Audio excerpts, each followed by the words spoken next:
ನಮಸ್ಕಾರ, ನೀವು ನೋಡ್ತಾ ಇದ್ದೀರಾ ನ್ಯೂಸ್ ಫಸ್ಟ್. ನಾನು ವಿದ್ಯೇಶ್. ಈ ಕ್ಷಣದ ಪ್ರಮುಖ ಸುದ್ದಿಗಳನ್ನ ನೋಡ್ತಾ ಹೋಗೋಣ. ಅದಕ್ಕೂ ಮೊದಲು ಹೆಡ್ಲೈನ್ಸ್. ಕಾಂಗ್ರೆಸ್ ಪಾಳ್ಯದಲ್ಲಿ ಮೀಟಿಂಗ್ ಪಾಲಿಟಿಕ್ಸ್. ನಿನ್ನೆ ರಾತ್ರಿ ಸಿದ್ದು ಬಣದಿಂದ ಡಿನ್ನರ್ ಮೀಟಿಂಗ್, ಅದರ ಬೆನ್ನಲ್ಲೇ ಡಿಕೆ ಬಣದಿಂದ ಒಕ್ಕಲಿಗ ನಾಯಕರ ಲಂಚ್ ಮೀಟಿಂಗ್. ಮತ್ತೆ ಮುನ್ನೆಲೆಗೆ ಬಂದ ಅಧಿಕಾರ ಹಂಚಿಕೆ ಚರ್ಚೆ.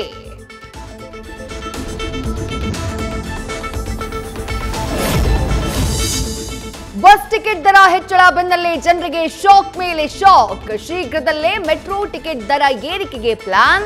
ಇದೇ ತಿಂಗಳಲ್ಲಿ ನೀರಿನ ಬೆಲೆಯೂ ಹೆಚ್ಚಳಕ್ಕೆ ಡಿಕೆಶಿ ತಯಾರಿ.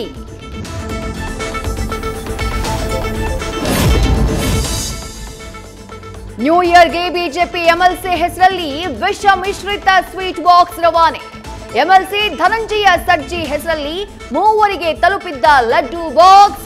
ಶಿವಮೊಗ್ಗದಲ್ಲಿ ಕಿಡಿಗೇಡಿಗಳ ಕೃತ್ಯಕ್ಕೆ ಬೆಚ್ಚಿ ಬಿದ್ದ ರಾಜಕಾರಣಿಗಳು.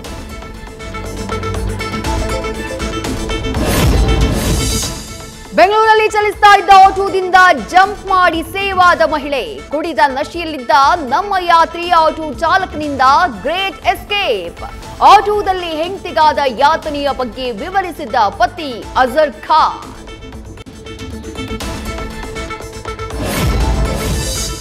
ಚೀನಾದಲ್ಲಿ ನಿಗೂಢ ವೈರಸ್ ಪರಿಸ್ಥಿತಿಯನ್ನ ಕಣ್ಣಾರೆ ಕಂಡು ಶಾಸಕರೇ ಶಾಕ್. 4 ದಿನ ಚೀನಾ ಪ್ರವಾಸದಲ್ಲಿದ್ದ ಶಾಸಕ ರವಿ ಗಣಿಗ 80% ಜನ ಮಾಸ್ಕ್ ಧರಿಸಿ ಓಡಾಡ್ತಿದ್ದಾರೆ.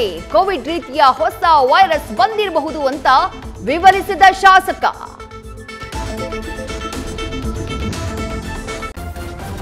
ನ್ಯೂಸ್ ಫಸ್ಟ್, ನಿರ್ಭೀತಿಯಿಂದ ನಿಮ್ಮ ಪರವಾಗಿ.